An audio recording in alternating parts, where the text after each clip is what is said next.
Hi, I'm Tony Mullen. I'm the chair of the Westwood School Committee, and I'd like to welcome everybody for coming out on this evening and coming to this forum. I am going to hand it over to Maya Plotkin, the chair. Yeah, I'm going to call the meeting to order. Yes, I should remember that. And Westwood Media, he wants me to use this one. Westwood Media is actually videotaping this. Does anyone else want to videotape tonight? Okay, great. I'm going to hand it over to Maya Plotkin. Hi, everyone. I'm holding the mic. You're not going to hear me. This is just for the video, so it's going to look a little weird. And if you can't hear me, let me know. We do have a mic that will project, but it's a little finicky, so we're just going to try going without it. So welcome. Thank you all for being here tonight. This, I think, is going to be a really fun community forum. I mean, they've all been really fun, but this one will be really fun, mainly because we're going to get into the options. But before we do, we're going to just take you through a little bit of what we're doing today. I'm going to get out of the way here. So quick agenda. I'm going to give a little overview and sort of update you on where we are in the process. I know a lot of you are familiar to me. I've seen you here before, so this might be repetitive for you. But we want to make sure, we're resetting every single forum so that everyone's got the same information. Dore Whittier is then going to give us a summary of the work they've done to date.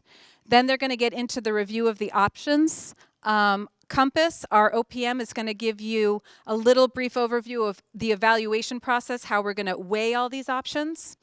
Superintendent Parks is going to tell us what the next steps are. We are going to have time for a Q&A session, so feel free to ask any questions at that point.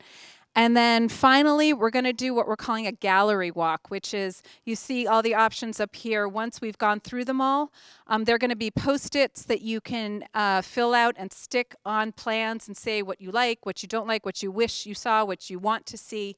And that will be at the very, very end after the meeting is over, so you can do that at your leisure. So jumping right in. So how did we get here? Most of you will recall that in 2015, the school committee commissioned a master capital needs study. And from that, we found 3 elementary schools that were in significant need of modernization: Sheehan, Hanlon, and Deerfield. I'm not going to get into what the issues were because Rob will take us through that. But suffice it to say, these schools at this point are almost 70 years old, so they're pretty old. What about the rest of the schools? So in the late 90s, we did an addition and a renovation of the middle school, this school. Still a little middle schoolish, but we're getting there. But it's working well for us for now. And then Martha Jones and Downey were both fully renovated in the early 2000s. Those are in great shape, and we feel that we're able to deliver the kind of educational programming that we want to deliver in those schools. And then finally, as a lot of people will recall, we did open a brand new high school in 2005. So we feel the rest of the schools are in good shape, and we're really, for the past year and a half, 2 years, have been focusing on the 3 elementary schools. So this is just a process update of where we are. We started at the middle to end of 2019, we started this community input and visioning process. You can see we're right here on the 23rd, and we've got this whole bunch of options that Dore Whittier has already presented to the school building committee. They presented that last Friday, and now we're presenting it to the community. From all of these options, the school building committee is going to narrow it down to about 6 to 8 shortlist options. We expect that to occur around March. And then from that 6 to 8 shortlist, the school building committee is going to do a deeper dive into each one of those options, look at more extensive evaluation criteria, and finally come up with one preferred solution that we will present to the MSBA and to the town. That will happen in June. Hope the MSBA should approve that option in August, at which point Dore Whittier dives into what we call schematic design. That's when they take that option and they really start to develop it and really start looking at specific costing around it and what the design will look like. We'll be doing schematic design all the way until spring of 2021, at which point we will be presenting at town meeting for the vote on the final option. At that point, we will have an approximate, well, a pretty close cost estimate of what the project will cost, the total cost. We will know how much the MSBA is reimbursing us for the project, and we will know the impact to the taxpayer, which is probably most important to you. All of that will be presented at town meeting for the vote. Fingers crossed it passes, and if it does, there'll also be a subsequent ballot that we'll have to take. But again, assuming all of that passes, we will go into what they call design development in the spring, summer of 2021. That will carry us through. We'll do construction document review. That will carry us through. Construction will begin 2022 with an anticipated opening of fall 2023. So what are we studying? This probably looks familiar if you've been to these before. These are the three scenarios that we are studying for this project. So first we're going to look at Hanlon only. That has a maximum capacity of 315. And when I say maximum, that's looking at the 10-year average of students. That's what the MSBA has estimated will be the peak enrollment number. So 315 students at Hanlon only, on the Hanlon site, clearly. So there we are looking at, we have some renovation options, we have an addition renovation options, and we have build a brand new Hanlon. If we consolidate Hanlon and Deerfield, we're looking at an enrollment projection of 560 students. That we would, since that building is too small to accommodate 560, there's no just renovation option. We either have to add and renovate, or we have to build new. And that will be at the Hanlon site. We are not looking at the Deerfield site. Finally, if we combine Hanlon and Sheehan, that's an enrollment projection of 685 students. Again, Sheehan is too small to accommodate that number, so we would have to do an addition and renovation at either Hanlon or Sheehan, or a new building at either Hanlon or Sheehan. So from this sort of high-level scenarios, all of these options were developed. And you can see they're color-coded. So the yellow designs match up with the 685 student enrollment. The green matches up with 560, and blue is the Hanlon only at 315. So when you're looking at the gallery walk, just kind of keep that in mind, that that's what the enrollment will be for that school. Okay, so that's the quick overview. Like I said, we will have a Q&A question at the end, so I'm going to hold off on questions for now. But I am going to turn it over to Don Walter, our principal architect from Dore Whittier. Thank you, ma'am. Hi, everyone. What a great turnout. I'm not showing you the options yet. I'm going to give you a little more background information. But I think it's important to note that we got hired in the middle of October. And we've been here 1, 2, 3 times a week, every week since then, minus the holidays. But you get a sense of all the work that's been done. It's a team of architects and consultants, engineers, site HVAC, electrical. Everyone has gone through and walked the sites and investigated the existing buildings, which we'll talk about here in a minute. We've done all kinds of educational planning, as Maya said, which has led to these options that you are going to see tonight. And we'll talk a little bit about what some of these guiding principles are that have come out of that.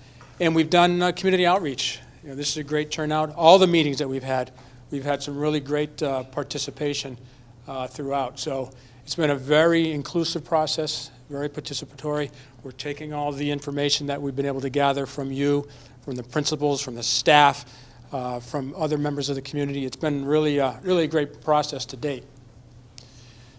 So as Maya said, these buildings are old. One can say they've exceeded their useful life, given their ages. We will say, though, from going through the buildings, that they're very well taken care of.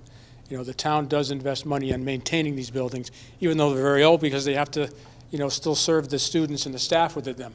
But some of the issues that we'd like to highlight, they're talking about accessibility, universal design, accessibility is people who are physically challenged getting around the building.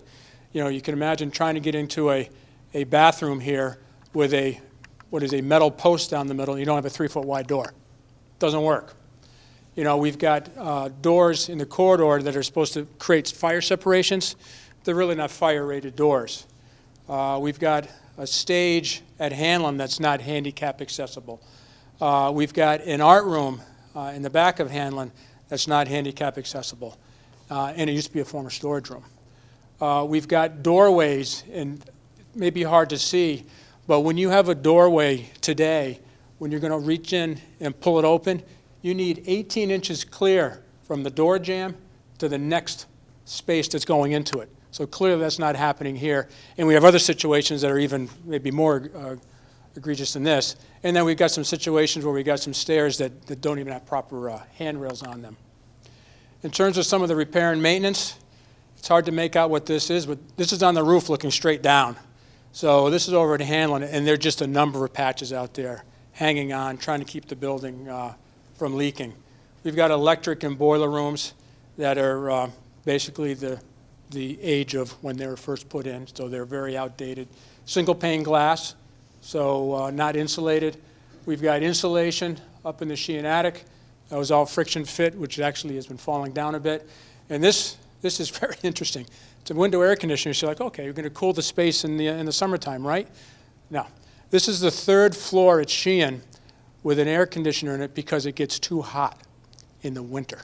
So we're trying to cool the space in the wintertime. And then lastly, in terms of some of the space needs, the modulars speak for themselves. They're 15 and 25 years old. You know, they're typically built to last about 10 years because they're temporary structures. So they're there because we got space needs, obviously. We're seeing program space out in the corridors. I mentioned this earlier, an art room with a former storage room. And then this, at Sheehan, there's a number of small spaces that have been converted into specialist spaces, resource rooms that were storage spaces. So you can imagine they're not properly heated, they're not properly ventilated. So ingenuity here in Westwood, put some vents up above the doorway so you get a transfer grill, get some air passing into that space from the corridor. So in terms of some of the educational planning and the visioning, which helped guide where we are, it's important to point out that we've had 11 visioning sessions between sessions like this, sessions with staff, sessions with the school building committee, and working groups. So there's been a lot of work done talking about education. That really is the crux of all this, right? We're going to properly educate the kids here in Westwood. So a number of different methodologies have been used, from sketching on a whiteboard. This is part of a staff teacher's visioning session, actually creating little models. This is representing a window seat with some comfy seats, someone sitting up there reading a book. You can see teachers working here, building models, walking around and investigating all those pieces. And then there were about 70 tiles that were made at that particular session. Some of the community visioning that we've held, large-scale community visioning, and here we actually took the time to take the pieces of the building. So all the classrooms, the art rooms, the cafeteria, the gymnasium, the media center, we cut them out at the proper scale. We handed them out, and everyone worked in tables, and they actually designed buildings. So this is an example of what was done there, and we went the next step and said, well, how might it fit on the site? So we laid them out on the Hanlon site, we laid them out on the Sheehan site, and we looked at all the different populations. And you can see some of the other activities here where we had the Post-its to talk about some of the thoughts that were discussed earlier and how the community might interact with that. And again, here's a group working on some of the space that they were created. We also toured other facilities.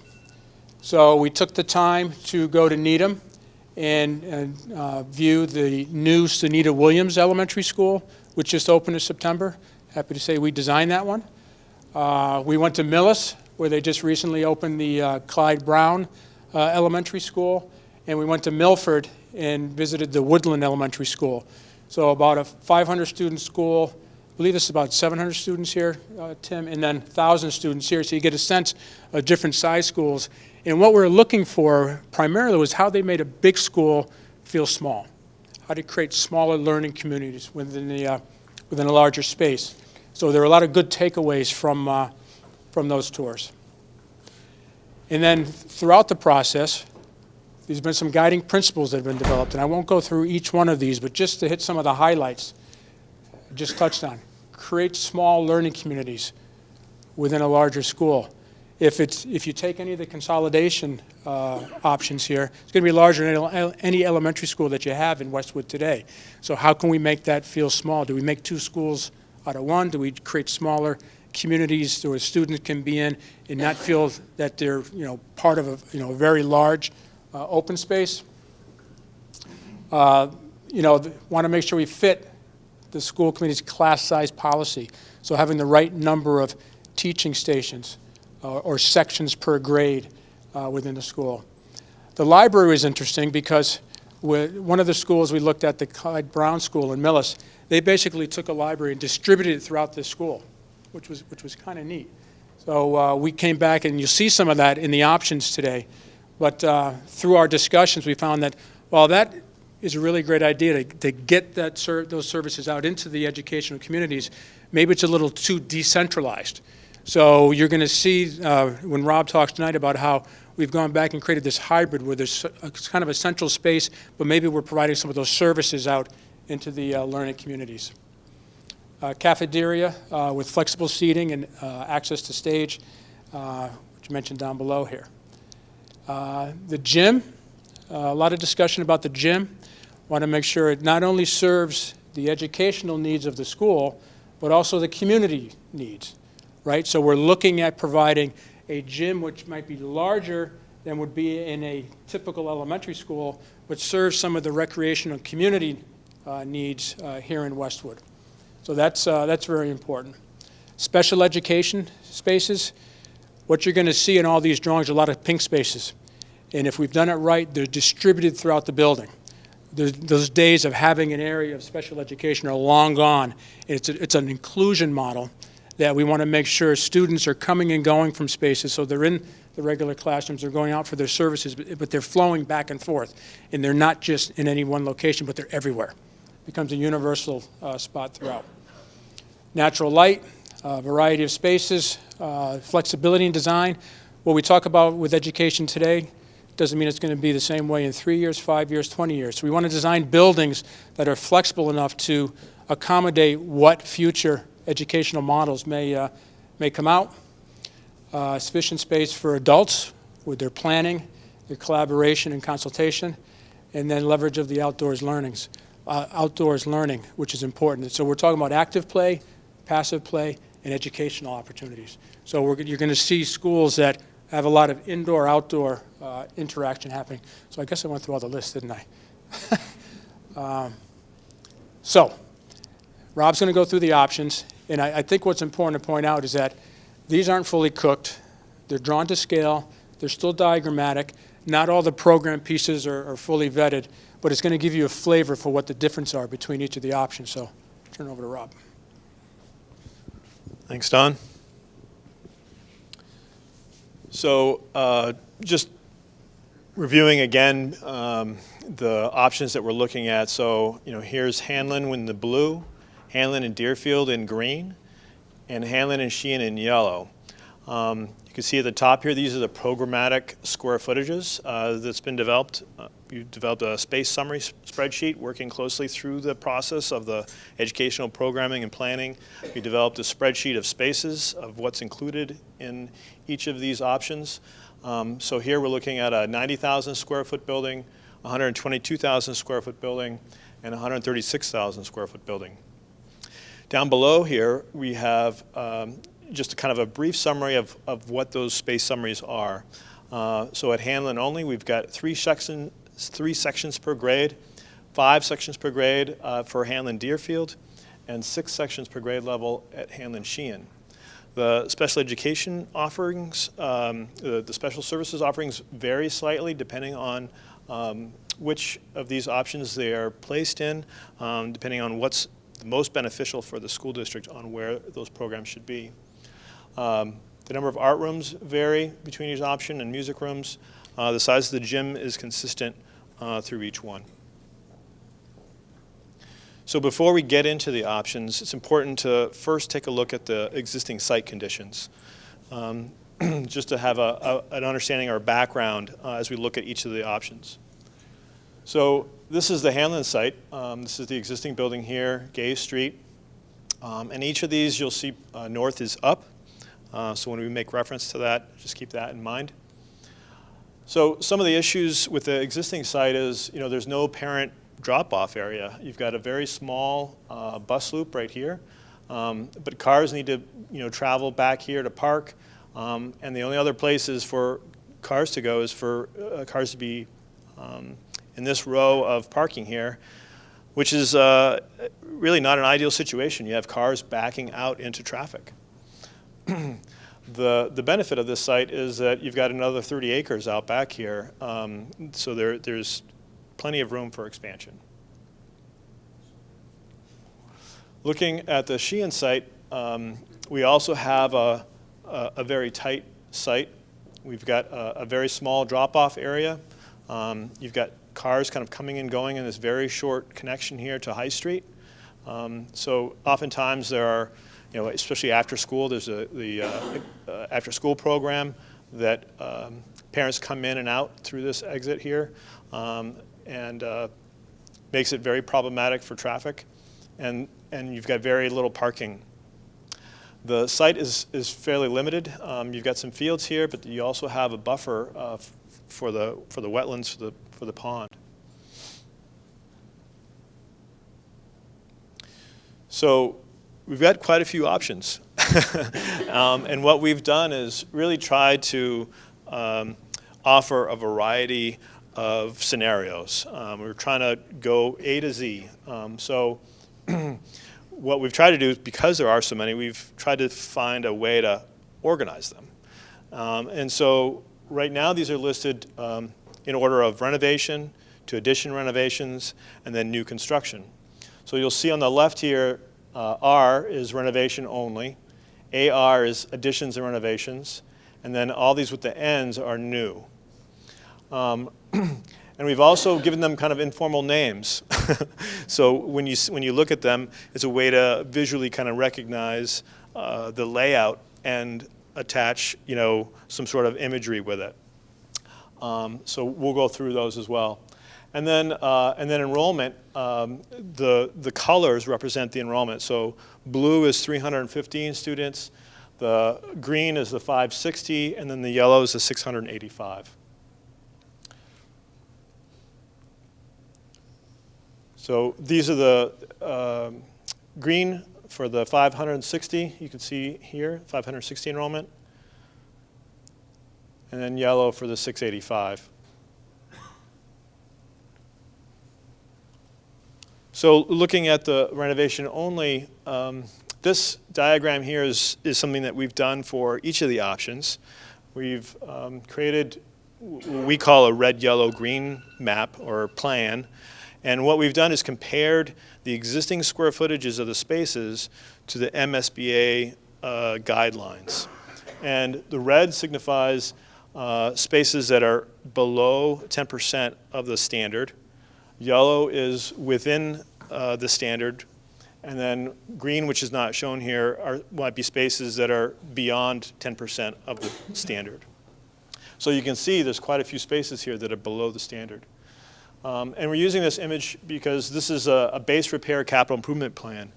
So what that means is that during the site and building assessment, each of our engineering consultants and ourselves created a narrative and graphic report with photographs and documented all the existing conditions in each of the buildings. Then we took all the recommendations from those and put them into a spreadsheet and basically can use it as a capital improvement plan of identifying, which items, if we were to continue to do ongoing maintenance to the building, what would be needed. And so this kind of forms the sort of the base repair option. And the downside of this is that it doesn't address the enrollment, and it doesn't address any educational improvements.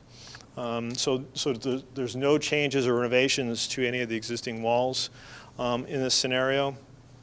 But it provides a baseline to look at. The next one is the addition renovation for Hannon only. And what we've done, and I'll show you on the next slide, you'll see a little bit better where the existing building outline is. But essentially, this is the existing building outline here. We've added a gym, and then we've added a classroom addition. So I'll just kind of go over briefly some of the colors that you see for the different spaces. Blue are the classroom or instructional spaces. Pink, as Don had mentioned, are student support type spaces or special education. Red are art and music. Green are cafeteria and kitchen. Yellow is a media center or library. And then orange is the gymnasium. So there's going to be a test at the end, and I'm going to ask you all. With this configuration, it's somewhat limiting as far as what we can do for drop-off and circulation.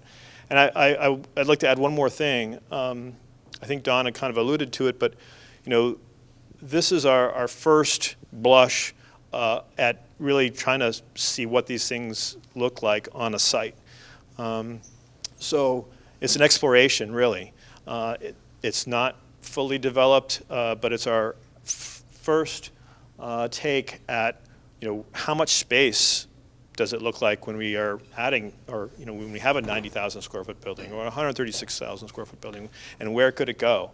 And approximately, if we're designing a parent drop-off and a bus drop-off, we want those to be separated. Where can those go? And so we've fleshed that out. We've also kind of identified some idea of play or field space. We've explored, you'll see on the different options, there's differences from one to another. Some have a baseball field, some don't. Some have a larger footprint for a soccer field, some have smaller ones. Some locate them in one spot versus another. And so, again, it's just like kind of an exploration. And as we move forward into the next round, we'll be fine-tuning that so that we have a consistent field allocation for each of the options. So in this concept, we have a parent drop-off loop, which kind of follows similar to what you have today. We're just isolating that and calling that the parent drop-off. We're creating a separate bus loop over here to separate those two, and then parking and fields. The entrance would be on this side of the building, so this kind of creates the center core of the building with these public spaces. We're reusing this wing as kindergarten space, and then building this as an addition. So going to the floor plan, you can kind of see into the dark black outline is the existing footprint. And so Don mentioned earlier about these kind of small learning communities and these clusters of spaces. And this is a big thing that came out of our discussions with the teachers and number of workshops that we had, even with the community, of wanting students to feel like they are in a small school environment. So what we've done here, and this is something that we also observed in some of the school tours, different ways the schools are doing this. And the idea is that you have a group of classrooms that surround what we're calling an extended learning area. And what that does is allows, number one, for these group of teachers to kind of work in close proximity to each other. They can collaborate, but they can also have spaces where they're meeting with students outside of the classroom, where they can have small group instruction, where they can maybe meet with other classrooms together and have a morning meeting. There's a wide variety of things that they can do. They could pull out students and meet with them out there. So we'll get into that a little bit further, but that is a key component of the design. And then the gym, we've got here basically a full court size basketball court with 2 cross courts, and we're being consistent with that in each of the options. Moving on to the next option, this looks at the 560 student enrollment, again, addition renovations. And here we've essentially added on another one of these small learning communities. So you've got one here and one here.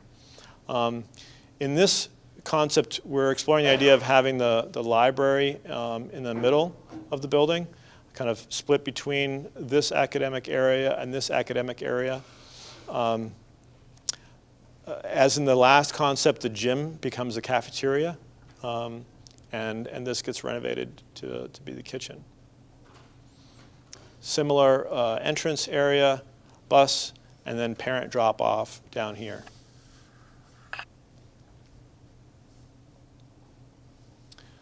And looking inside, so the library, for example, is split between the 2 floors. And you'll see in each of these options, we explore different ways of looking at the library and thinking about the library. And so this idea is that it wants to be centralized so that students can experience the library throughout their day and as they go from one area to the next. This is another addition renovation on the Hanlon site. This is for 685. And what we've done here is essentially taken that wing and added another one to it. So in this idea, we've got the library media center in the middle between the 2 wings. The cafeteria and kitchen is still where we've been showing it. And here we've removed a portion of the existing building on this wing, art and music on those ends. Here we've expanded and relocated a little bit of the library to extend in another part of so it's sort of like a satellite area for library services that might be closer to like the kindergarten or early childhood wing. And this is the floor plan, so you can see the red dashes, for example, are areas of the existing building that would get removed. This is the area that we would be keeping it, and essentially fully gutting the existing building in order to make it work to satisfy the program. But you can see here, and consistent with each of these, is we're creating these extended learning environments, and so this concept has these 2 clusters grouped together in a linear fashion. So that's the exploration of this particular concept. You'll see how we kind of change that up in some of the other options. Can I just mention? Yes. One thing. One of our design principles is also trying to design a building where we can separate the public and private space. So you're going to see that in all the designs, that the gym, cafeteria, music area tend to be located in one building so that they could be available for community use, say in the evening, and we would be able to section off the building from the classroom space and the community space. If anyone else, if I missed something, feel free to jump in because there's a lot to cover.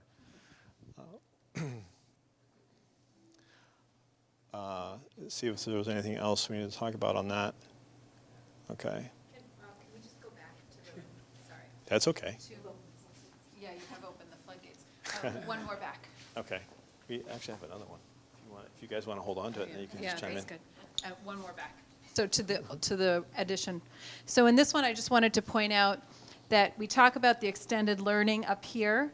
So these classrooms actually get the benefit of it, but the classrooms here and here do not have the extended learning. There just isn't room in the existing building. So one of the things we are thinking about is parity of educational experience for all the students. So I would view this personally as a deficiency in this design because you've got some students who are able to, and we saw the extended learning in action in the school tours. Kids were in and out of there. They really, really enjoyed it. So I did just want to point out that there are limitations with the ad reno. Thanks. Sorry. Carry on. No need to apologize. My bearings here. Okay. So this is the addition renovation of Hanlon Sheehan on the Sheehan site. And what we've done here is, when we looked at the existing building, we were trying to define, okay, what areas can we honestly renovate. And one of the things that we looked at closely was the oldest section of the building, And for a number of reasons, we found that it really didn't make sense to renovate that section of the building. The corridor walls are all load-bearing masonry, and the floor structure is a concrete waffle slab, which makes it very difficult to create openings through them. In addition to that, you need steps to go up just to the first floor and steps to go down to the bottom level. And so access in and out of that building would be very difficult. In addition to that, there's very little, if any, insulation in the exterior walls. And so for all of those reasons, we decided that that section of the building we would remove, and we would build these two new academic wings. So the idea is, in each one of these addition renovation options, is that we would build a new classroom wing first, move students into the classroom wing, and then renovate the existing building. And one thing I didn't mention in the previous concepts is that each one of these situations would still require the use of some temporary classroom space or portable trailers in order to, provide the additional spaces like the cafeteria or the gym that we are, renovating and that we're not creating. So as you can see in this, did I just go backward? Yeah, sorry. So, for example, here you can see this is the red dashed area where we would be removing. This is the black existing building. We would build a new gym and new classroom wings. The existing cafeteria would get renovated and be reused again. So while the students are here, we've got to turn this over to the contractor to renovate. So we would still need to build, or provide some sort of temporary kitchen, cafeteria services in the gym, or make do with these types of spaces. So it just makes the phasing and transition between the new construction and the renovation a little bit more complex, a little bit more involved. So, as Emily had mentioned, again, what we're trying to do is this becomes the public space. You have your entrance and administration area that would be housed in what is currently the gym. This is the new gym added on here, music and art, and then each of these academic wings. Most of the media center is in the center, and it could be closed off or semi-open to students kind of going by and going into the gym. Let me just back up one second. I didn't really talk about the site that much. So when we look at the site, you can see that it's pretty tight. It takes over quite a bit of the existing fields. So here we have a bus drop-off area. This would be a parent drop-off area. And so in terms of play space, we've got a little bit of an area over here and then this area. So we'd have to find another place for the rest of the fields that are currently on this site. We're also aware of that, this road turns right here, so it kind of limits where our entrance is onto the site, not wanting to bring it too far down this road.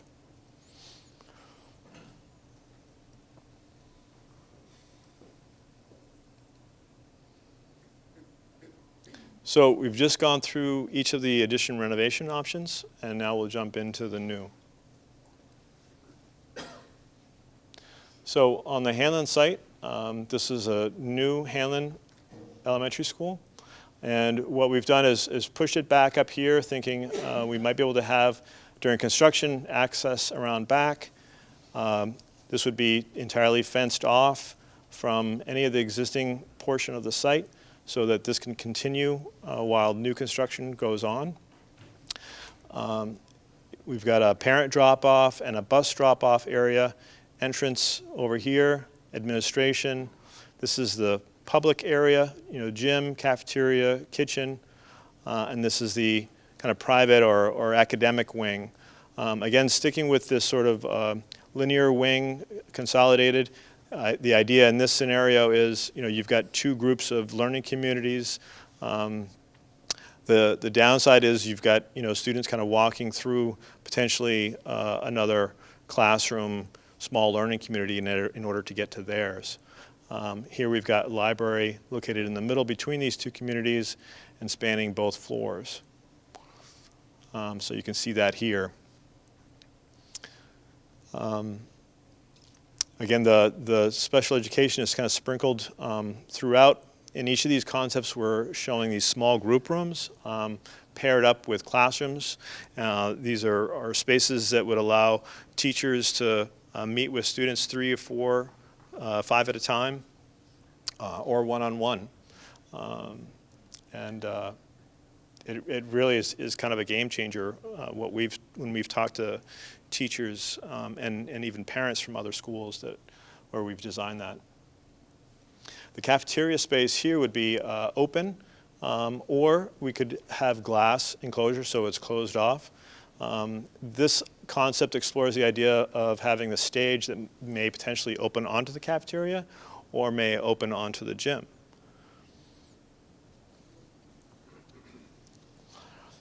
And then this concept is 560, a new building at the Hanlon site.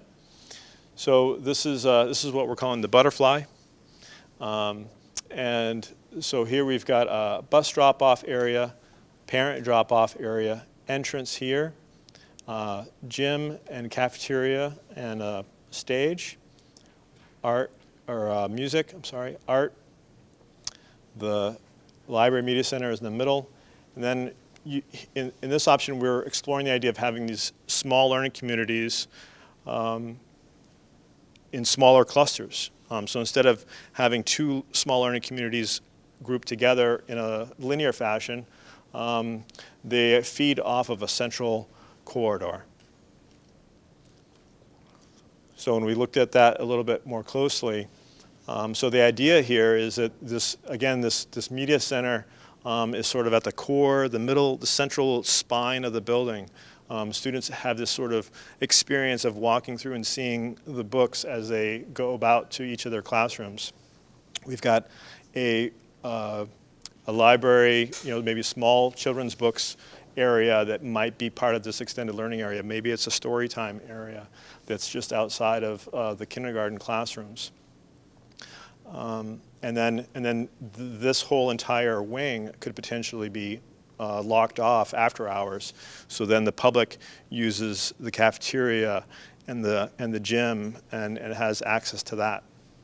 Alternatively, you could just block off each of these wings and just have this whole kind of spine open to the public.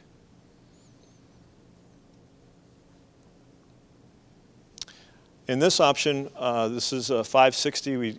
We went back to the linear clustered classrooms here, but this idea explores the concept of having kind of like an early childhood wing.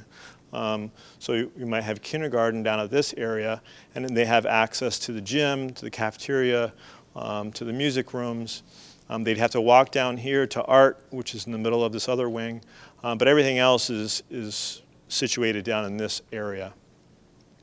You have your bus drop-off and your parent drop-off parking.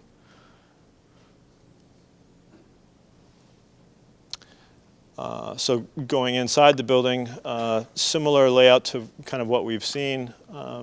This could be, first grade up on the upper level of this wing over that kindergarten area. Library is kind of spread out in a number of different areas throughout the building. So you might have groupings of areas where library books are situated depending on the ages of the students. There's a lot of discussion about the Library Media Center, and really after going through that a number of times through a number of iterations, the direction really was focusing on creating a destination, having a library as a destination, and then while also having some very small components that might be distributed around, but really having a kind of a primary space that students can go to. And that's kind of where we were settling in towards the end. So then this is the claw. So this, again, looks at the 560 student capacity, but then has that sort of linear wing, similar to what you've seen already. So here we've got the parent drop-off and the bus drop-off here, close access to the fields out in front. And the other thing that we've tried to do in each one of these options is orient the building so that the classroom wings are in the east-west axis, so they get proper north and southern light. And in this particular concept, so this is one level and this is two level, so you can still get enough natural light to come down in here. We also talked about spreading the claw open a little bit, maybe this wing might extend out this way. But the idea is that when we think about the Hanlon site, we're thinking about a school in the woods versus on the Sheehan site, a school in the pond. And so we're trying to take advantage of the wooded features of this site and have easy access to the woods and trails and so forth. And so looking at the floor plan, it's very similar to kind of what we've been talking about, public zone and academic wing.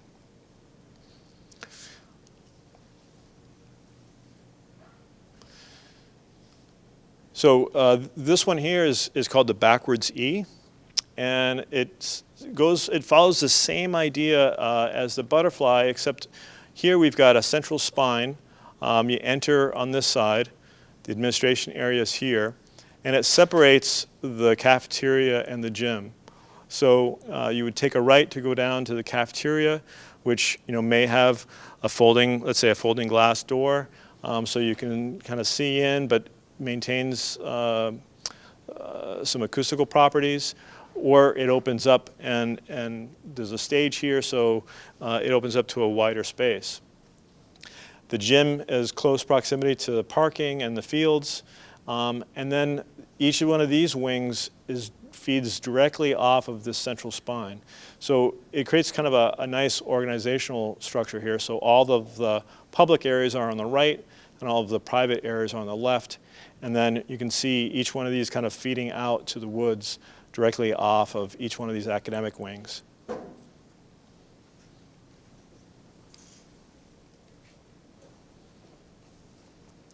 So looking inside, just a closer look, as we begin to narrow down these concepts, like I said, these are just our first attempt. When we start to narrow down the options, we will dive deeper into each one of these and fine-tune them according to following those guiding principles in further meetings and workshops. Yeah. Yep. This one of the guiding principles was outdoor learning. And this design we thought really took advantage of that, because if you look at the clusters, it's almost like they're in the woods. They're surrounded by the woods. And we thought that would be a great learning environment, both in and out. It also gives you, there's stairwells here. It would give you access to the exterior, right to the backyard. So this is a good example of that outdoor learning guiding principle. And some of the feedback that we've been receiving is that, having these smaller clusters in close proximity to the central core is less distance for, those little legs to travel. They don't need to go all the way down to one of those longer wings. And then directly above the administration area, you have your library media center. So this concept is an example of the destination. The library is the destination.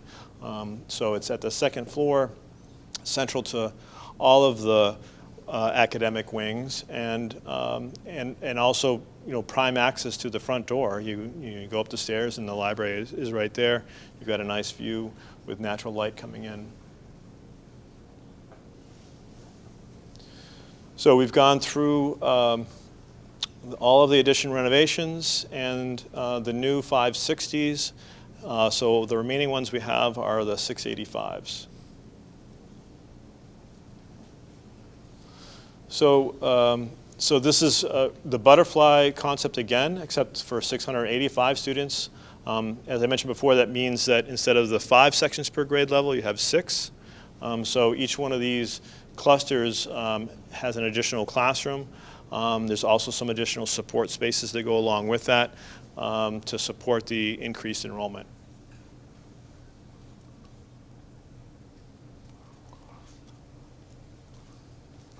And looking inside, it's very similar to the previous scheme that you saw, just a little bit bigger.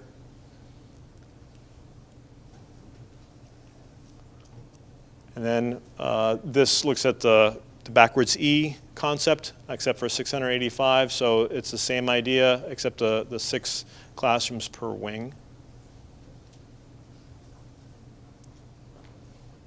Same location for each of the other elements.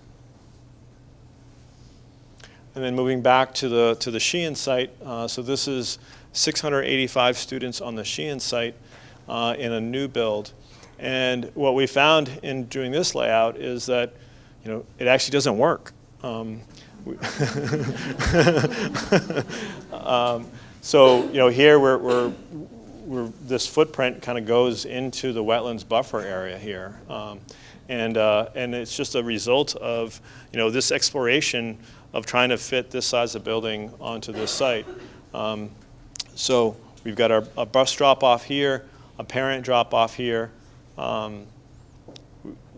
We would either have to have students, travel down here to go to the entrance, or, go through this wing. It's a similar profile or layout that we've shown you before, just trying to fit it onto this site.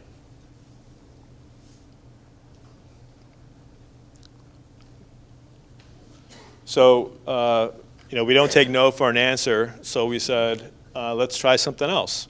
So doing a little jiggering, we shifted the wings around a little bit and said, well, what if we put the entrance over here?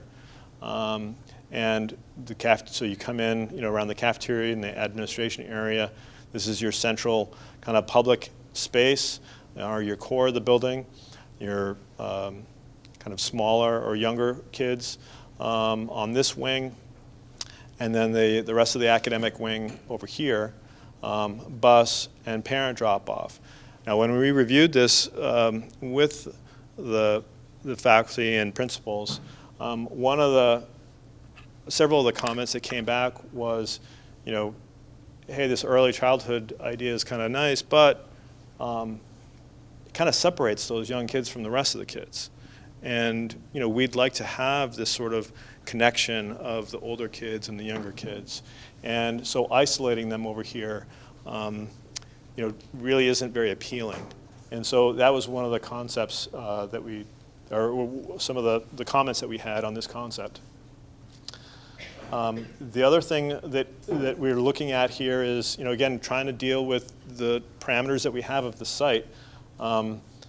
We're trying to create a queuing space for parents, thinking that, okay, so when parents are coming in, they're going to be queuing up and dropping off over here, so we need a fair amount of room. But that means, that they enter in very close to the intersection here, which is not a good situation. And our entrance for our buses ends up being closer to this curve, which is not that great either.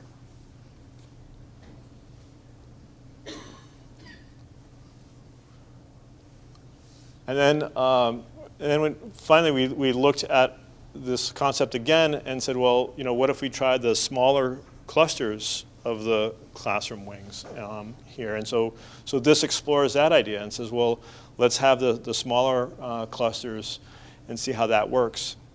We still run into a little bit of that wetland buffer over here, so really it doesn't really work that well. We could slide it down this way a little bit more to give us a little bit more room. But that gives us less parking and starts to get fairly close to the existing building, which we're trying to stay away from during construction. Rob, can I just mention Yes. one thing? Yep. case this isn't clear, so in all of the new options, either on Hanlon or the Sheehan site, they have laid out the design so that the existing school would continue to function until the day the new building is built, in which case everybody would move to the new building, and then you could demolish the old building, similar to what we did when we built the high school. And so that, it's clearly less disruptive from an educational perspective to do that and not have to phase like we would have to do with the renovation. Yep, thank you.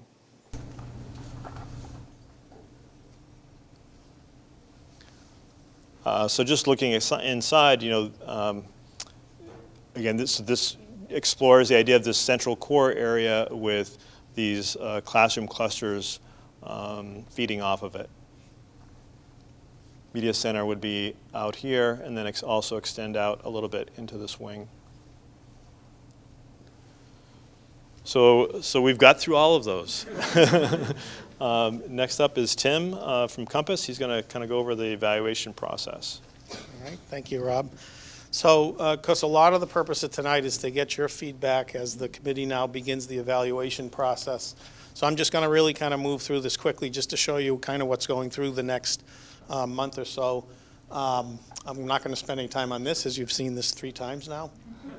But essentially, the plan is we have 2 times we're going to be evaluating options. One is now to get to the short list, which is happening in February and March. And as was mentioned, the short list is when a lot of these options, or the ones that get shortlisted, get a lot more developed around, particularly around site and testing out some of the assumptions that we're making now in these kind of thumbnail sketches to see whether they work. So to do that, the second time it gets evaluated is when we really want to pick the preferred option, and that will be happening in May. So for this first phase, we're sort of using a broader range of criteria because we don't really have that much detail to work with, and it's really the goal of this phase is to really not so much to pick something, but it's to why you wouldn't pick something. We really want to study things and have a good reason why we're not putting something on the short list. So we're going to look at these categories, and the committee is going to evaluate the options against these categories. And as you can see, in education, it's really how well does the layouts really address the guiding principles that you saw earlier. In community, it's to what extent does the option provide the community benefits on the site as much as possible. On the site, how well does the parking work and the circulation within the site work? Sustainability, certain options will be more able to meet the sustainability goals, the environmental goals that we set for the project than other options, so we'll measure them at least preliminarily against that. Traffic, what's the impact of traffic, which is a huge issue, obviously. And then finally, logistics and construction impact. What options create more of a difficulty around the students that are going to be on site when they're being built? So those criteria. Oh, and I'm sorry, and cost. We are going to do now. It's a big one. And the one caution on cost is that at this stage, it's a really relative cost because we really haven't enough detail to tell you the cost. So it's really more measured against kind of the other options as much as it is actually trying to project the cost. We'll have a lot more detail on cost at the next stage, and we'll have much more detail when you're asked to vote on this a year from now. So, I'm sorry, I thought there was another. So we have a criteria, is that on? No, it isn't, we took it on. So we have a matrix that the committee is going to be using, which has all 15 of the options that we have to study. 2 of them we know we have to advance forward, the code repair that Rob had mentioned, the first option, and at least one of the ad reno options. And the committee may decide to advance all 3 of the ones, the different enrollments. And then a number of the new options will have to be advanced. So that's what we're going to be doing over the next few weeks. And, and now we'll go through the next steps, which I don't know. Are you doing that? Advance a couple of them. That's part of the MSBA process. Right. So they do require you to study what would it cost to just do code Repairs. Repairs, sorry, yeah, thank you, code and repairs. We need to basically know what would it cost if we were going to do nothing to the building that would impact anything educationally, but what would it cost to just kind of keep the building alive, so to speak. And we want to have that information so that we have a baseline when we start comparing the costs of the project. So that will move forward for sure. Yes. Okay, well, so that was a lot that you just saw. I was realizing as I listened to the presentation that I've had the opportunity to see these options quite a bit in the last couple of weeks, and every time I see them, I see something new and different. And I can't wait to hear what people's reactions are. I know what I like, but I'm not going to tell you. I'm going to wait and find out what the community thinks. So here's our next step. So we're continuing in January. We're continuing the visioning, the development of the guiding principles. I want to put in a plug that part of this process of all of this visioning has been to create a document that's 50, 60 pages that's called the Education Program. We discussed it at school committee last week. It is posted on our website if anyone wants to take a look at that draft.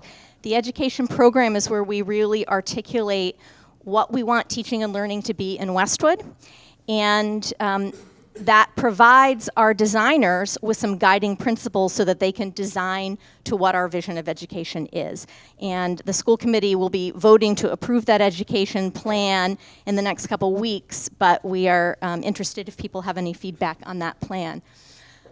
So we'll be finishing that up in January. On February 13th, the school building committee will be meeting to review all of these options. They got a first look at them last week, but by then we will have some sort of order of magnitude cost estimates attached to them.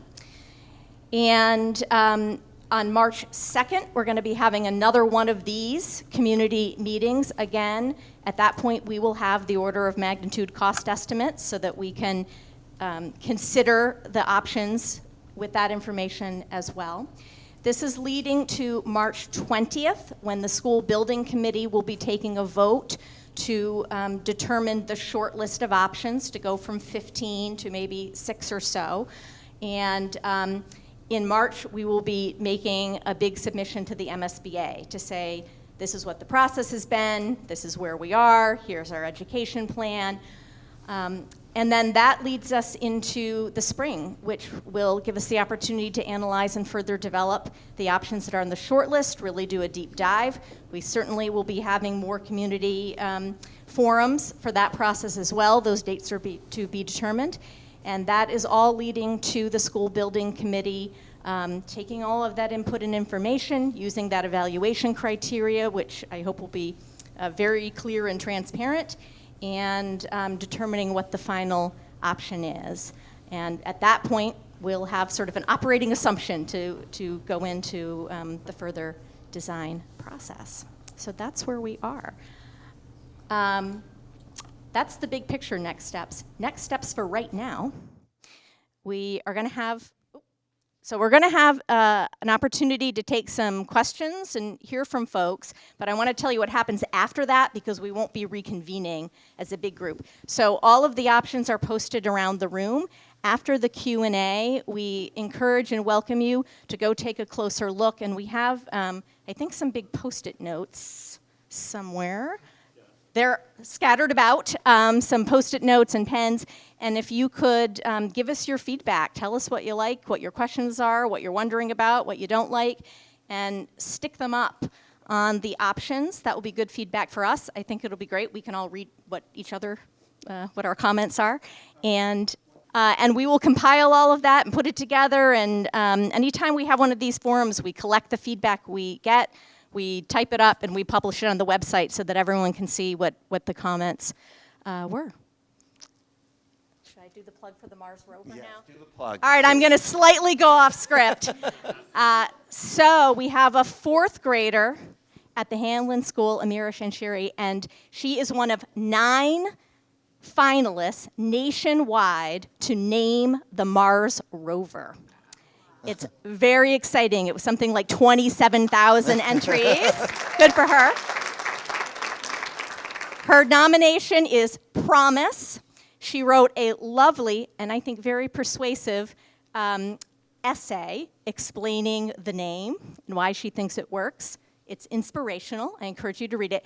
And the selection is made by popular vote. So you need to go online. You don't have to register. You have to click a link to submit your vote for Promise. So Westwood, let's bring it to Mars. Yep. God. Should I say that out loud? I'm told that it's possible to vote more than once. So vote early and often. Is that what we're saying? Okay, great. I only voted once, but maybe I'll have to return. Sounds good. All right, with that. Well, good. So why don't we go to spend about 15 minutes on Q&A. I'd ask that you just identify your name for the record. And maybe, Ken, can you maybe help on the other mic? We want to get the questions on mic. These mics go to kind of Westwood Media. So we'll try to get the questions on the microphone as well. Rob, thank you. Yes, sir. Jim Giulio. I'm on Gay Street, and I have a couple of questions, really, comments. My house is where the blinking red light is, the school zone light on the Westwood side, not the Islington side. And traffic in my front of my house at between 7 and 9 is jammed up to my house, all the way down to Washington Street. So something to think about in terms of the traffic issues. Number two, I wouldn't want to have what happens at the high school. It's not a criticism, but when I was working, I'm the retired performing arts director. When I came to work, I couldn't get to work. I just live a mile and a half away down the street. But once you get to the parking lot, there's a queue of cars waiting to drop the kids off. Same thing happens in the afternoon. You can't get beyond that queue. Cars coming the other way can't get into the parking lot, and it's a jam.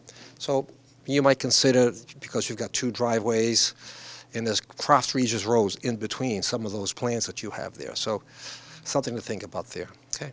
And lastly, with 650 students on one of your plans, you have 2 art rooms and 1 music room. I'm the music director. It's impossible to teach 6 sections, 5 grades with 1 teacher in 1 room at the same time. So just think about having 2 music You want rooms. to take this? And I love music. You know that, Jim. I know you do. And so some of what's happening here is that the MSBA has some standards that are based on enrollment and sort of what space you get, correct? And so is it only 1 music space for 685, or is it 2? 2 music spaces, so good news. And the other thing you might like to know is that in any scenario, they also include practice rooms like we have at the high school, which we don't currently have anywhere other than that, and a performance space. So we're talking about having, it wouldn't be a full-on stage, but you get sort of a raised platform with appropriate lighting and audio sound systems. We've seen it in some other schools that we toured, and it's fantastic. Rob or Tim, do you want to comment at all on the traffic study, or what next steps on that? So we've got a traffic consultant who's done an initial pass review looking at the impacts of the different scenarios. It's just a first kind of blush analysis, and we have a report that they've issued. So we have an understanding of, generally speaking, of the impact of the number of students, going to the Hanlon site or the Sheehan site. Once we zero in a little bit closer into the next round of options, we'll be taking a closer look at those, and we'll get into that in more detail. So it's a progressive process that we're through. We haven't finished everything. We'll continue to do that as we go through. Great, thank you. Yes, right over there.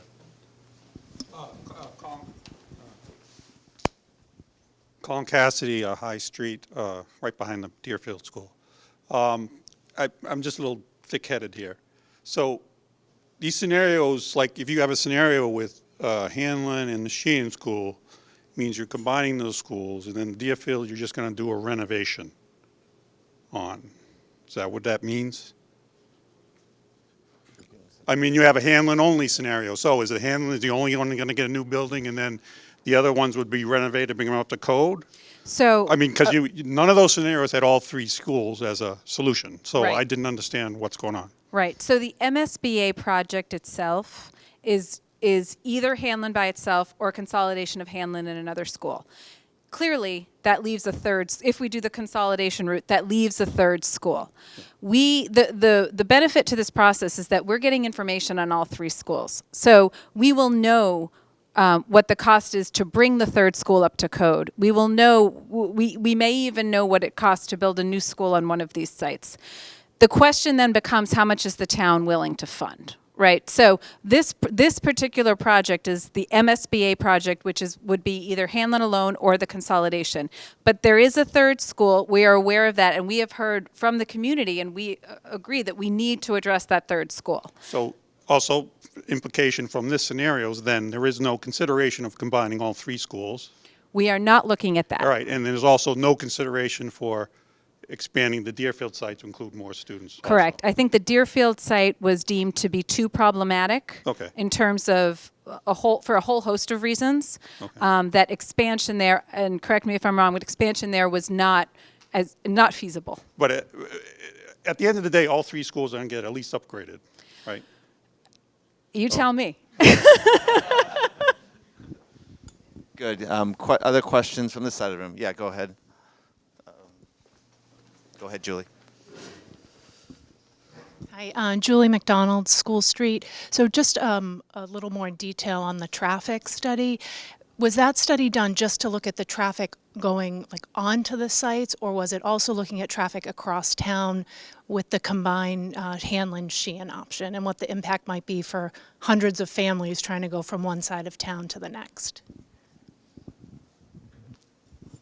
So the initial assessment that we had did look at, okay, let's say, for example, for the Hanlon-Sheehan population, if that was on the Hanlon site, roads might be impacted, and what would that mean just in general terms?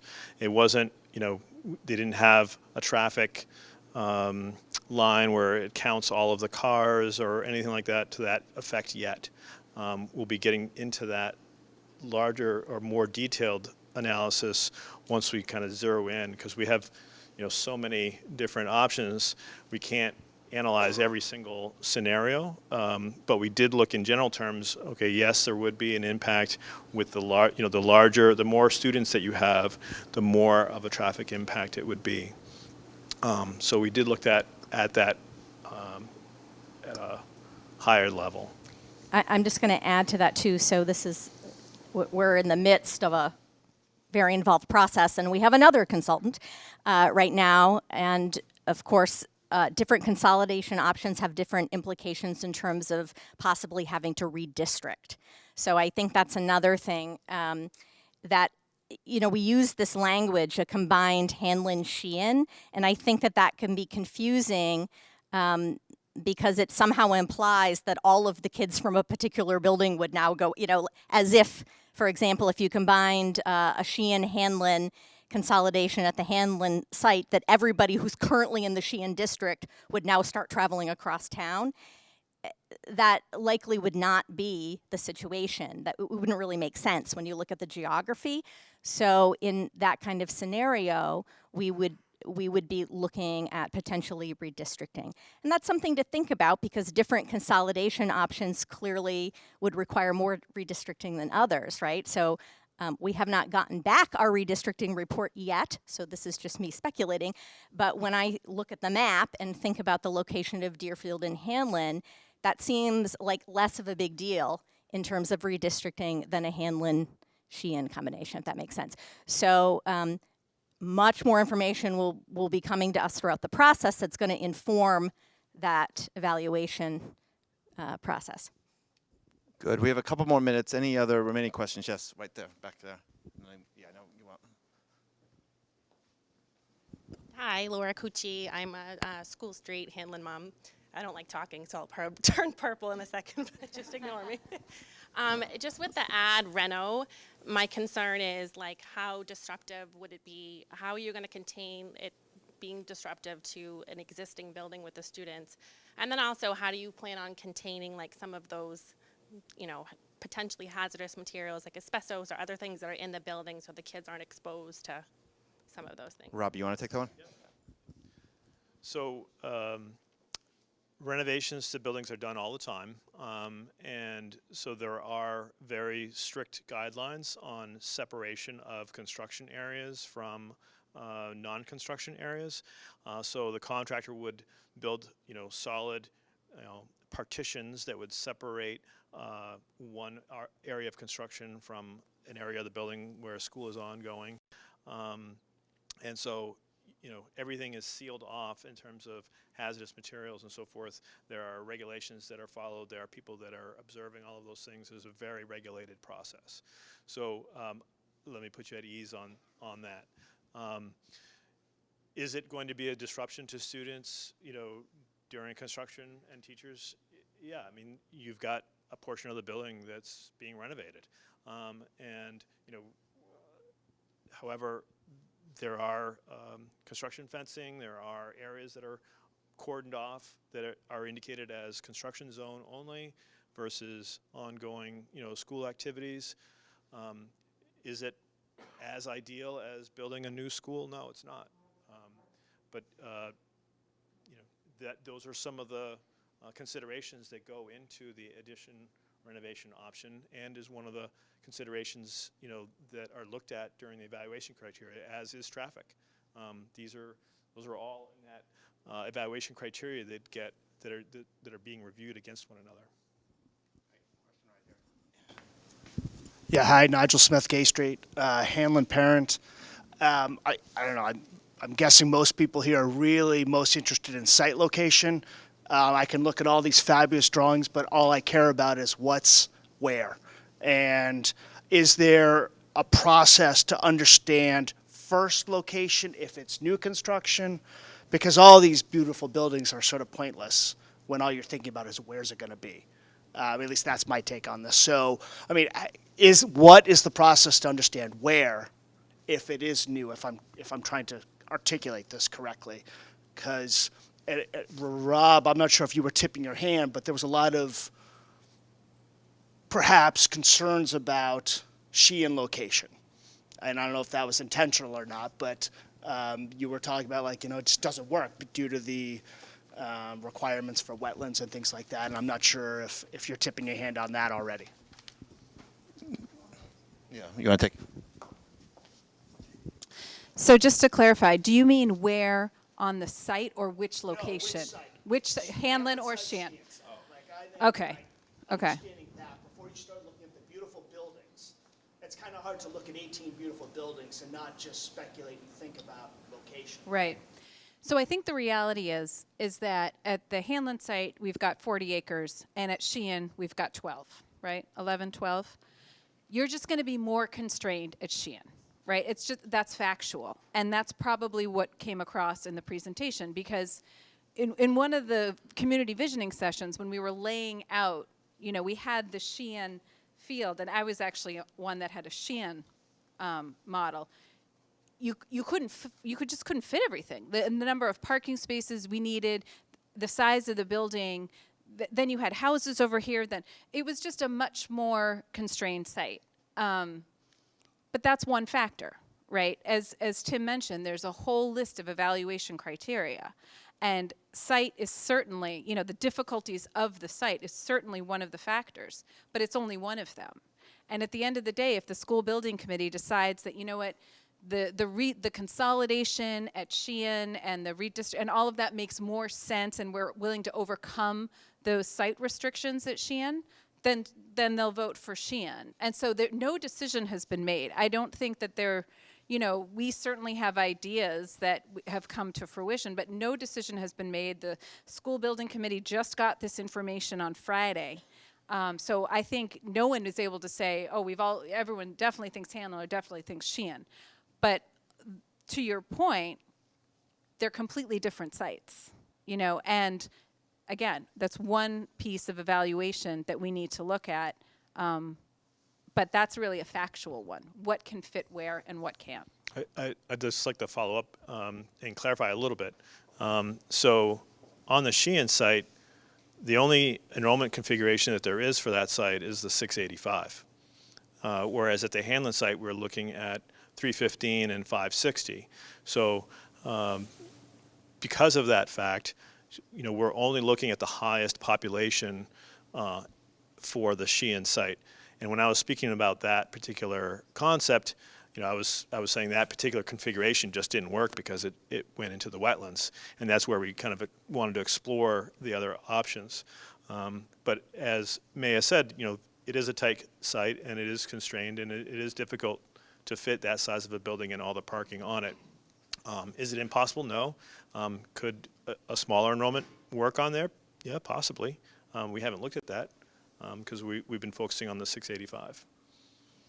Good. You're next, and then after that. Go ahead. Hi. Kayla Closey. I live in Islington area. I had the first child at Hanlon, and then very soon to have another one in 2 years. Personally, I'm fond of the second option, having combination of Hanlon and Deerfield, or let's just say this is presumably based on what I just heard. It does not need to be just Deerfield. It's more about how the district is going to be divided. That said, if we kind of start with that particular first as a feasibility studies to kind of go with the numbers, the first options, having just Hanlon only, you have 52.5 students per level, correct? Which means 315 divided by 6. So you have 52.5, no expansion whatsoever to a new school or innovative school. And then you have 93.3 Hanlon and Deerfield, which means 4 classrooms per level, approximately, 3 to 4. It depends how the cut is. And then you have 114 students, Hanlon and Sheehan, which means 5 classrooms, approximately. Okay, what I did, correct, I divided those 3 numbers of the total number of students by 6. Kindergarten, first grade, second grade, third grade, fourth grade, and fifth grade. And to clarify what the school committee class size guidelines are, so Okay, using the perfect. same math. Thank you very much. So the class size guidelines in Westwood for K to 3 are a range of 18 to 22. Okay. And for 4 and 5 is 18 to 24. Perfect. So when we've been looking at the number of classrooms for each of these design enrollments, and I want to clarify and reiterate what Maya said, the enrollments of the building are accounting for new growth. So it isn't how many kids are in those buildings today, and it's not how many kids would be in the building when it opened, right? It's accounting for what kind of capacity do we need Perfect. with our enrollment projections. Our assumption is we've been using the low end of our class size guidelines. So we've been taking the design enrollment and dividing it using 18 as the number. So I think you said 93, so we wouldn't say that's 4. Well, We'd say that's 93.3, but let's just say roughly you go with a more conservative number to 18. That's very promising. So the question will be, let's say, going to a balanced solution with having, let's say, 560 students. On that particular, let's say, Hanlon site, what does the town envision in that particular area when it comes to other development, such as housing, like density? Is there other like future development that can affect those pretty much calculations on the schooling? So I want to be clear, I don't know that I'm the expert on okay. future development, It's just but more I will feasibility. say that the design enrollments are based on a study, a set of projections that the Massachusetts School Building Authority, who is our partner in this project, the MSBA, did. And they used a lot of publicly available information, and we also had to provide a lot of demographic information about real estate developments in town, all of that.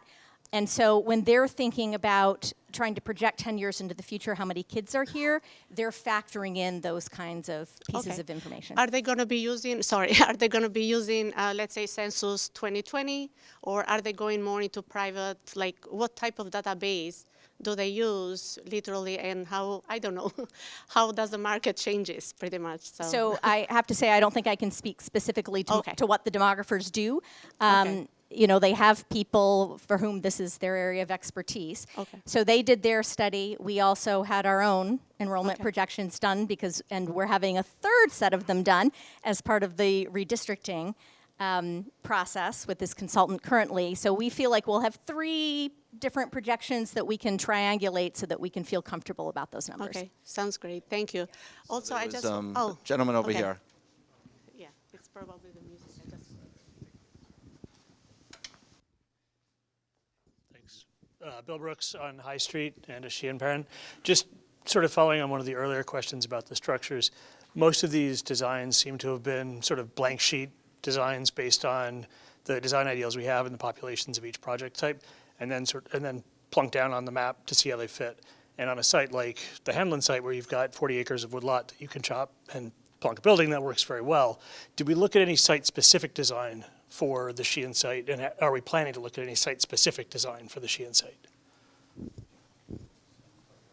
When you say site-specific, Something designed to work with the site as it exists, rather than designed on a blank sheet of paper, cut out and dropped on a map. right.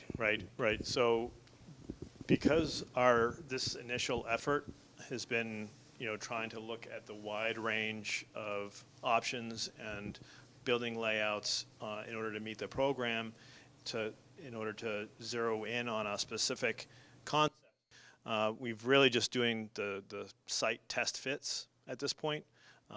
Once we get into the next round of, winnowing away a few that don't seem that viable or that meet the educational program, then we'll be taking a closer look at all of the other site-specific conditions, like the contours.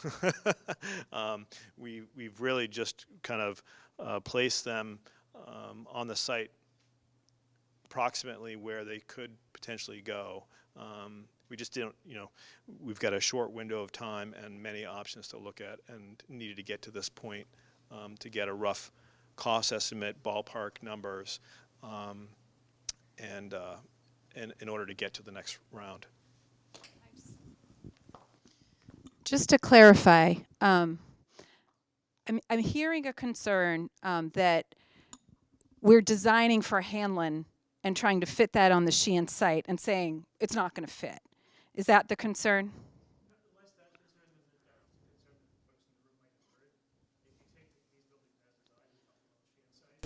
They won't fit. Right. These aren't the buildings we would put on the Sheehan site. We would design the building differently, so things like the corner of this design overlaps the buffer zone for the wetlands isn't actually a concern that we need to take into account right now, because the building would be shaped differently if it was put on the Sheehan site. That's the piece I wanted to clarify. Okay, so can we speak to that piece? So our focus right now has been trying to organize the building in relationship to the public spaces, in relationship to the classroom clusters. We want to get the program right. If the factors play out and it looks like we want to explore that further on that site, we will absolutely look at different configurations and placing the different wings in different areas while still trying to meet the programmatic requirements. Like I said, this is just our kind of first blush attempt at this, trying to meet each of the public-private separation, the small classroom clusters, organizing the library and the cafeteria in different places where it makes sense. It's certainly not saying that we've explored everything, because we haven't. We're just trying to get to a point where we've got enough information so that the group can kind of go through the criteria and start to, like Maya said, we're bringing 8 to 9 of these concepts forward into the next phase. And I can say that we will have options on both sites going forward into the next round. Good. Why don't we, do we have any remaining questions? 'Cause I want to leave some time for people. Why don't we have one more question, and then we'll leave time. I want to leave some time for people to go. Last question. Hi, I'm Lauren Bent, and I'm a parent at Martha Jones. My comment, it's a comment and a question, is that I hope that we can have an equitable learning experience for all of our kids in Westwood. That's my hope. And of course, considering cost, traffic, things like that. My question is in relation to is it the MSBA? Is that the correct acronym? Okay. Do they fund a set number or a percentage, or how does that work? Because I'm also thinking about how do we maximize this return on investment, not only our time, but our own financial commitment as a community. So can anyone speak to that? And I know perhaps it's a little unclear right now, but I'd like to consider that. So the MSBA, the short answer is that they will fund a percentage. We don't know what that percentage is, and they won't commit to that percentage until just before the town vote. We do have a starting commitment of around 34%, but that number is capped. It's subject to all kinds of exclusions. So I don't want people to think a third of this project is going to be reimbursed. It's going to be it's going to be lower than that. But it still will be hopefully millions of dollars, right? It's going to be worth the investment in going through the process. So we don't have that number now. It will be a percentage, but we will have it when it's time to vote. Good. So we're going to stick around. I know there's probably other questions as you think about questions. We'll be around the room, so feel free to ask anyone on the school committee, Emily, the architects, any remaining questions. But I want to leave time for folks to go back and give your feedback on the designs. And just thank you again for coming tonight. I know it's a busy time. Do you want to say anything else? Yeah. One of the big things that we tried to organize this tonight before the cost estimates are shown, because we want to hear your input. We want to hear your feedback on these options without having the costs, loomed over your head, so that you can look at these on their merits and ask, the tough questions and thoughts that are going through your head. So we hope that you take the opportunity to put your comments and your questions on each of these options and look at them for their merits without thinking about cost.